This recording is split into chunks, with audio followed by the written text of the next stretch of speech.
Hi, my name's David. I'm going to just take you through my story. Well, my story is a very simple story and very much a case of a very average person. I grew up in a very middle class home, very middle class education, good education, had lots of friends, good social life, yeah, everything was going well, academically, things good at school. And life seemed very, very, very good. The thing that really changed my life at about the age of 16 was, for the first time in my life, I came across people that were real Christians, and they actually kind of entered my social circle, rather than just having people on the fringes who didn't really notice. People who were really true Christians entered my social circle, and it's funny. You can live your life and feel that your life is all that there is, and then all of a sudden when you meet somebody else and actually find that they've got something far more than you have, when you hold your life up against theirs, you realise actually there's gaping great holes in your own life. And that's kind of really what happened to me. As good as my life was, and as kind of in a sense average but fun that it was, in meeting people that really knew Jesus and really had a purpose for their lives, what it did for me was it showed up the kind of emptiness of my own life, and the fact that outside of living a nice middle class life, having a nice middle class job, and then dying a middle class death, there wouldn't be much else apart from that, and what would be the purpose in that?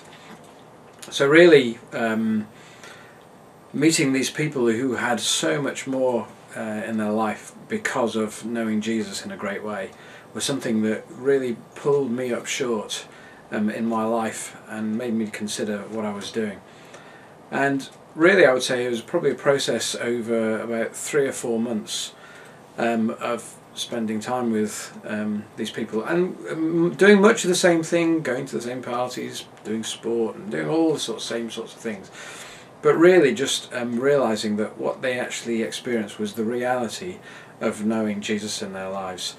And that actually gave them a hope and an assurance, not only for the life that they lived here on this earth, but also for the whole purpose of their life and what would happen once their natural life on earth came to an end.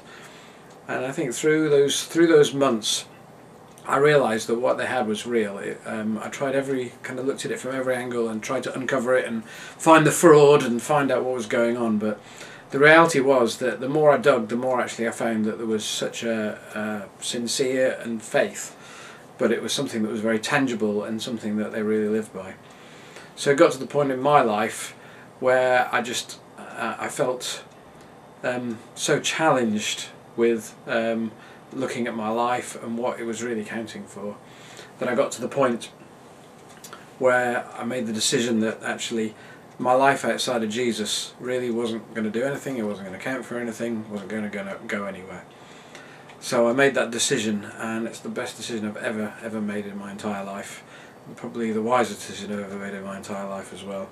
And at that point I basically surrendered my life to Jesus, asked him to come and fill my heart, fill my life, be everything that he wanted to be to me, be my Lord, be my Saviour.